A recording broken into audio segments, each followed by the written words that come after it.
dar de nuevo la bienvenida, la entrada al escenario a nuestro estelar comentarista, académico, periodista, Alejandro Esteban Contreras. Buenas tardes, Alejandro. Buenas tardes, Carlos. Saludos a Emmanuel, ahora conocido como el más afamado asesor tecnológico de todo estos contornos. Agradezco la asistencia de mi maestro Emmanuel. Sí, no, ya Castillo es un especialista. Entonces, estamos atentos. Vamos a desarrollar algunos de los temas, Castillo. Vamos a proponerle a Alejandro que un tema relevante que debemos destacar, analizar, porque fue la noticia dominante del fin de semana, fue el prolongado allanamiento realizado la tarde, noche y parte de la madrugada del sábado al domingo en la residencia del ex director gerente general de Edenorte Dominicana, Julio César Correa Mena, en el residencial llamado Don Bartolo, en su nativa ciudad de La Vega. Los hechos iniciaron la incursión de la autoridad, un contingente de tropas especiales de los equipos denominados SWAT, con personal de la Procuraduría Especializada en Persecución de la Corrupción Administrativa, PETCA, que se presentó al lugar alrededor de las 5:30 de la tarde y salió de la zona minutos antes de las 2 de la madrugada. Con la información que tenían los medios y que publicaron de la supuesta detención del señor Correa Mena, lo que fue desmentido al día siguiente, domingo, desde la propia residencia por una abogada que se identificó como la representante legal del señor Correa Mena, la abogada Emily Rodríguez Mateo, quien dijo, y es lo que la reseña, la prensa ha tomado como verdad, sorprendentemente, que ese allanamiento sería por error y que la orden del allanamiento del juez a cargo de la Oficina de Servicios de Atención Permanente del Distrito Nacional, José Alejandro Vargas, estaba motivada en la propiedad de la vivienda que supuestamente se creía que era de Alexis Medina Sánchez. Y la abogada reiteró y dijo que se le demostró que esa vivienda no era del señor Juan Alexis Medina Sánchez. Y requería tanto tiempo. Ahora bien, esa es la primera para determinar una propiedad y cuándo se hace un allanamiento para establecer la propiedad de un bien o un inmueble. Es la documentación. No hay que ir a hacer un descenso a una propiedad para saber si es de una persona o no, y mucho menos utilizar la unidad canina para determinar la propiedad de 9 horas de un allanamiento, cuando esa residencia ha salido publicada en reportaje periodístico mucho antes de estallar la operación Anticulpio, el caso Juan Alexis Medina. Hace 3 años se publicó, desde que estaba en construcción esa vivienda, porque coincidió la construcción con el ejercicio frente a Edenorte del ingeniero Correa. Entonces, ahí hay como una salida de la abogada. Probablemente esa haya sido la motivación, pero la autoridad estaba detrás de otros aspectos, de otros documentos. No es verdad que iban a armar un operativo de esa naturaleza para simplemente ir allá a preguntarle, ¿esta casa es suya o es de Juan Alexis? Ah, no, excúsenos, nos vamos. Llévense la unidad canina y nos devolvemos. ¿Qué pasa? Ese cuento no lo vamos a creer. Esa era la primera pregunta, después de reseñar, como le gusta a Castillo, con los datos, los hechos. La crónica, viene el análisis. Y la otra cosa es la presencia el mandar a buscar, porque no llegaron, las unidades de la DNCD, la Dirección Nacional de Control de Drogas, y la unidad canina, conocida como K9, que es especialista en la detección. Los perros detectan sustancias controladas, entiéndase droga. Puede ser que los perros estén amaestrados para detectar dinero, pero normalmente es para la búsqueda de droga. ¿Qué tiene que ver eso con droga? Bueno, la aplicación... ¿Por qué eso? Y además el tema no es Juan Alexis Medina Sánchez. El vínculo que se ha denunciado y que hay algunas evidencias publicadas por el periodismo de investigación y en otras revelaciones, es que la figura clave para los negocios en Edenorte y en las EDES no es más que el hermano de la ex primera dama de la República, es decir, el cuñado de Danilo Medinas, Máximo Montilla, conocido como Maxi Montilla. Eso no se mencionó. Además, ¿quién es el propietario de la vivienda? Porque la abogada dijo que se demostró que no es de Juan Alexis Sánchez. ¿Pero de quién? ¿De quién es la?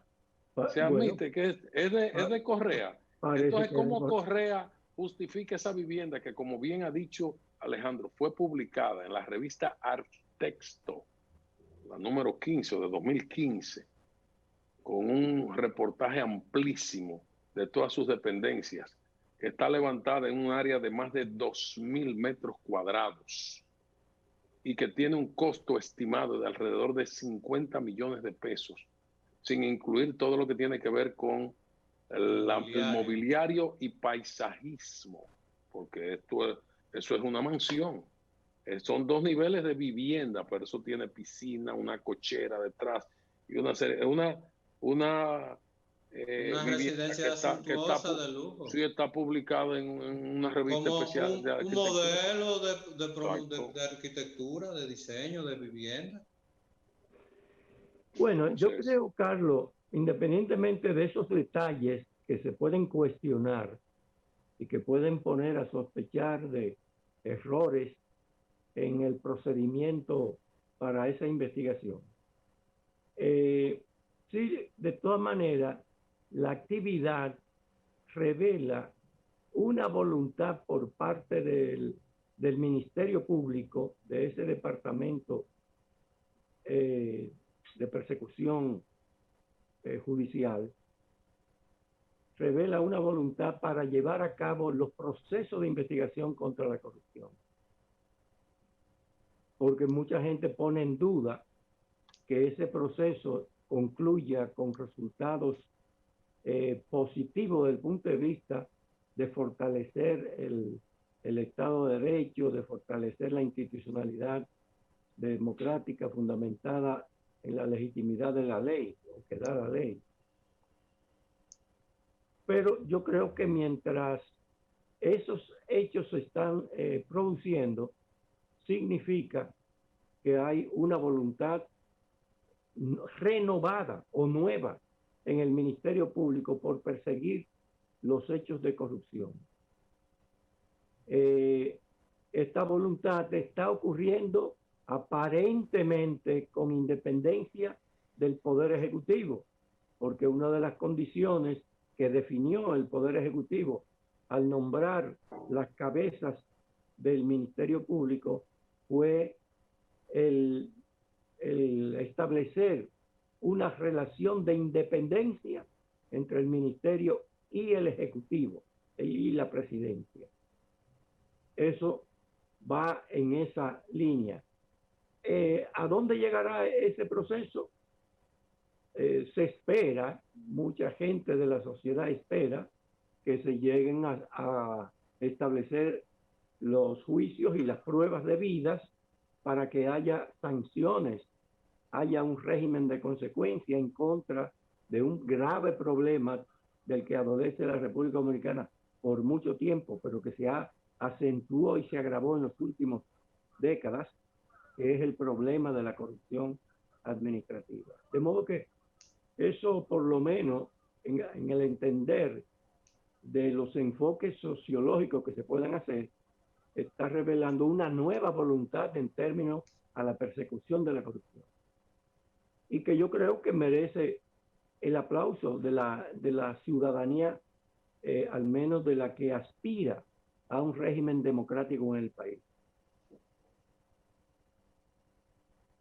Bien, Castillo, pero hay otras cosas que hay que decir, porque lo primero es el valor de la propiedad. ¿De quién es la propiedad? Si es del señor Correa. ¿Cómo se justifica que con él tiene un patrimonio que puede justificar esa propiedad? Lo ha alcanzado mediante Esto me su imagino yo trabajo. que debe estar en investigación. Y el tema también de que la propiedad se construyó siendo funcionario, Eso es su ejercicio, coincidencialmente en su ejercicio. Es decir, que este antes de su ejercicio no contaba con el capital para iniciar la construcción, porque no fue que la construcción estaba realizada cuando llegó, sino que un tiempo después, 2 o 3 años de asumir la gerencia general de Norte, es que comienza a construir esta vivienda, entre otras propiedades que se le, buen dato, atribuye. Alejandro. Sí, porque No solo Ahí la vamos, casa, ahí no vamos, solo ahí la vamos. casa. Entonces, vamos. Entre esas otras propiedades, ya los reportajes de Nuria Piera, que yo creo que fueron 2, señalaban varias propiedades, incluyendo esta incluyendo mansión. esa mansión y solares, edificios de apartamentos, Entonces, la vinculación de familiares nombrados en Edenorte también, a su vez participaban en negocios. Entonces eso tiene que ver con la operación Antipulpo. Entonces eso es porque él está vinculado a Alexis Medina. No me vengan con ese cuento. Él está vinculado a Maxi Montilla.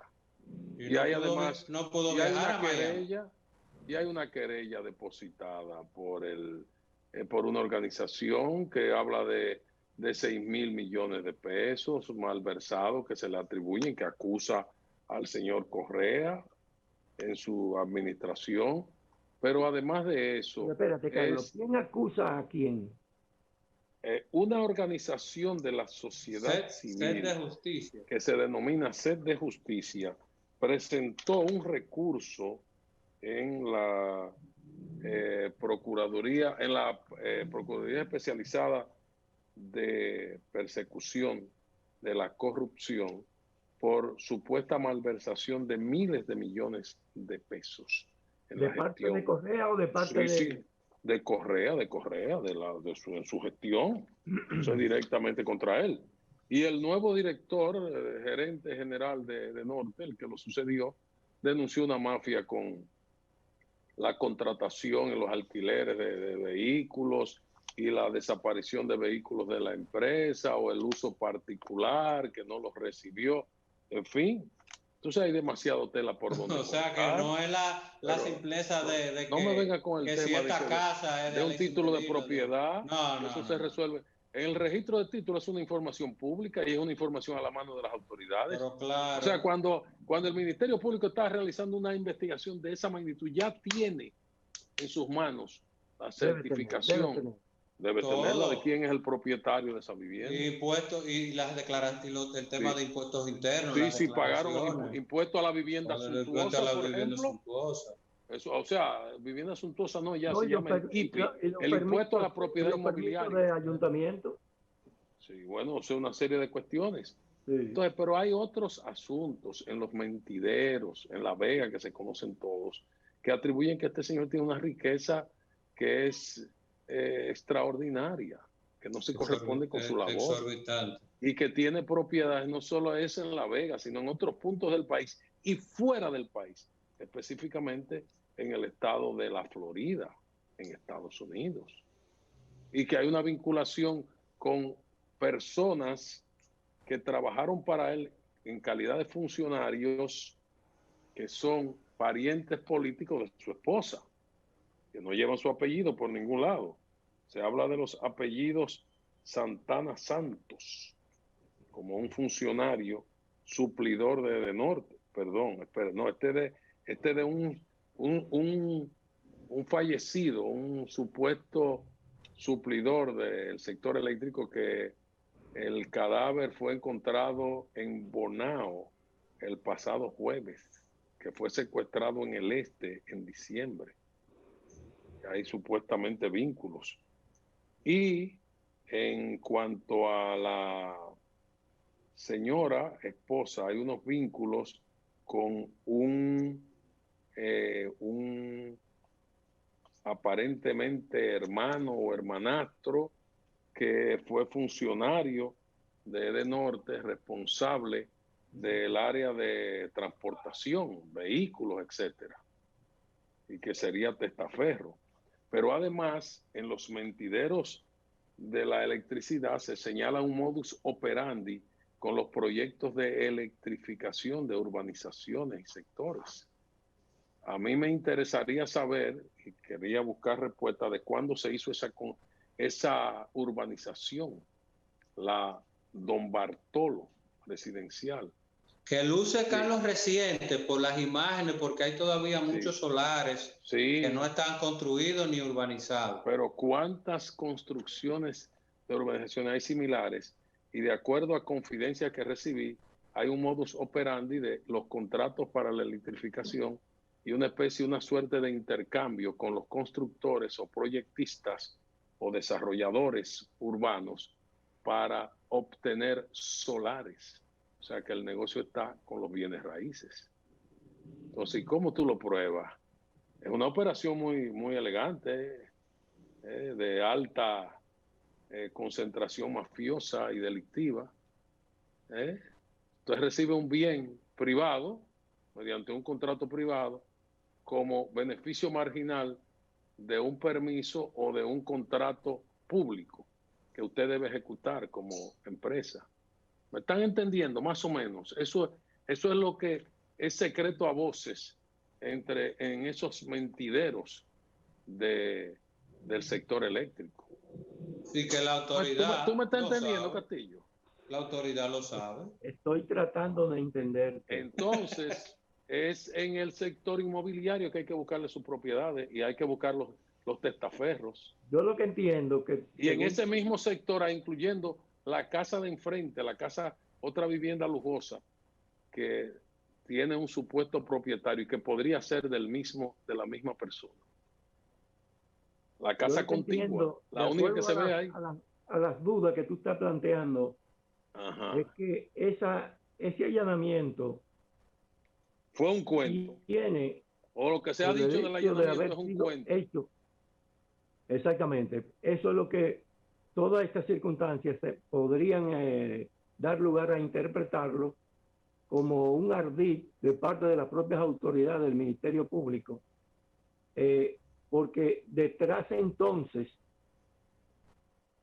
al señor Correa habrían múltiples motivos y digamos acciones eventualmente dolosas que se refieren no solamente a la propiedad de esa casa, sino a múltiples intereses establecidos. Entonces, sí, es una estructura mafiosa. Es una estructura con esa motivación de que se trataba de ver algunos documentos que señalaran la vinculación entre Correa y el hermano del presidente, Juan Alexis Medina Sánchez, una especie de pretexto que esconde otra cosa. Claro. Sí.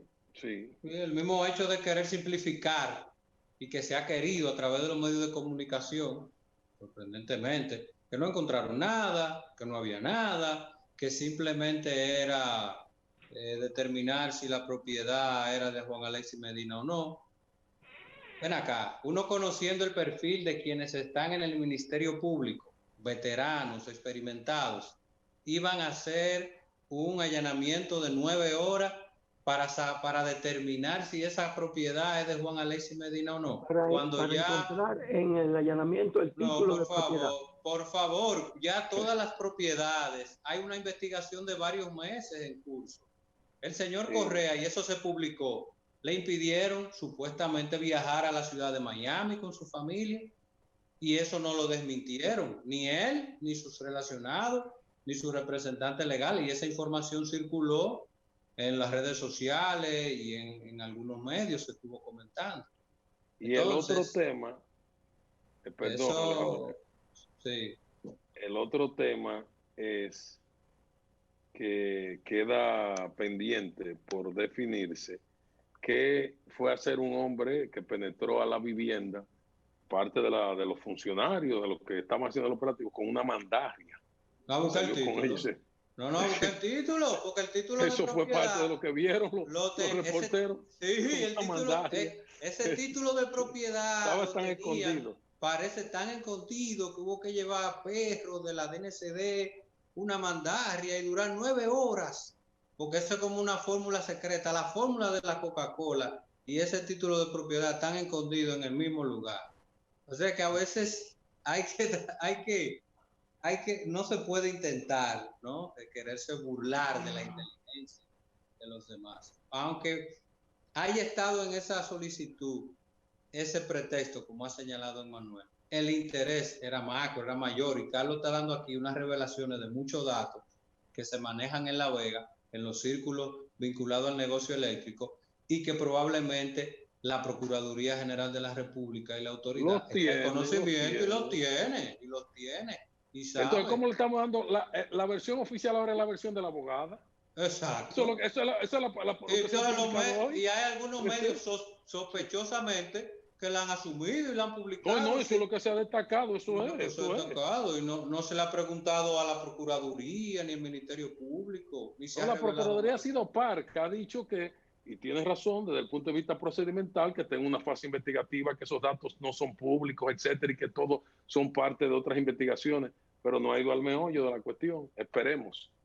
Vamos a la pausa, chicos, porque nos extendimos. Puntos y enfoques. Agradecemos toda la sintonía que tenemos.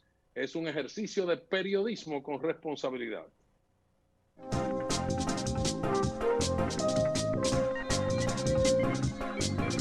Puntos y enfoques.